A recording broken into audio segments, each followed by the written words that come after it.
Today we are going to cover the 7 steps to a proper artificial turf installation. It's time to remove the lawn that caused you so much frustration over the years. The water bills, brown spots, mowing, and mud. Say goodbye to it all.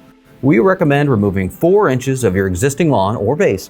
Keep in mind that soil builds up fast, so we recommend having a dump trailer on site. You need to ensure that you take the proper measurements to dispose of your existing base properly. You can check your local city's website for information on how to properly dispose of your soil. Evenly spread 3 inches of Class 2 road base or something similar while you'll be installing your artificial grass. The road base will make it easy to create a level platform with proper drainage.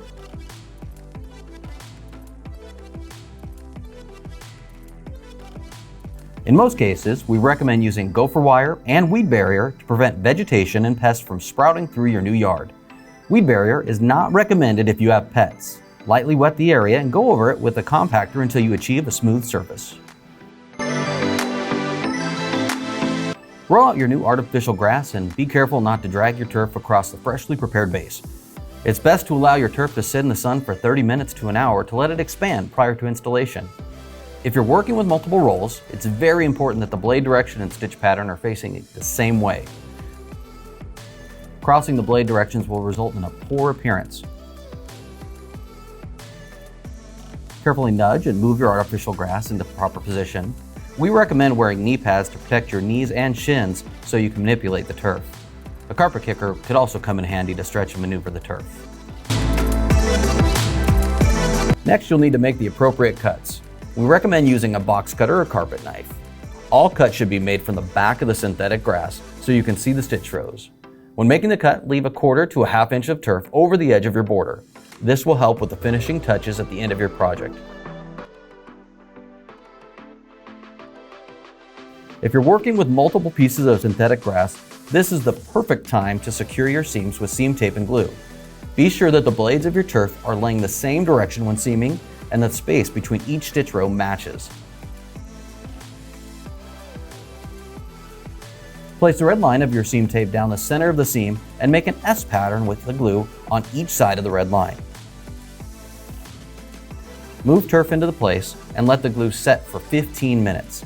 You can then place your infill bags evenly on the seam to enforce contact with the seam tape. To secure your artificial grass to the ground, start by tucking the 1/4 inch to 1/2 inch edge you left into the border with a metal putty knife and a hammer. We suggest using 40 D5-inch non-galvanized turf nails or staples. Using a hammer, gently tap the nail or staple until it pierces the backing.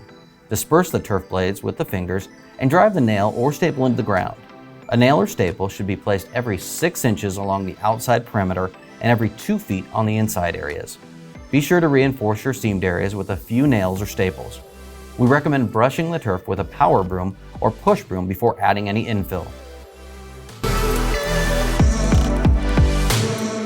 It is extremely important that you meet the proper infill requirements. The proper amount of infill will affect the appearance, performance, and lifespan of your artificial grass. Please ask your sales rep for infill requirements if you are unsure of the requirements for your specific product. There are many different types of appropriate infills that may be used. Options include acrylic-coated sand, zeolite, silica sand, or even crumb rubber. We recommend using a drop spreader to evenly disperse the proper amount of infill. Once the infill has been placed, use a power broom or another stiff bristled broom to brush the turf. This will assist the turf blades in standing straight up and make your new artificial lawn look like freshly mowed grass. Repeat the process until your infill is spread evenly and your seams disappear. Brushing up your turf blades will be the only quarterly maintenance we recommend outside of proper sanitation if you have pets. Once the infill has been placed, brush against the grass blades to get the blades standing. Lastly, rinse the grass of all remaining dust and infill. There you go, our 7 steps to properly install artificial turf. We look forward to seeing your completed project soon.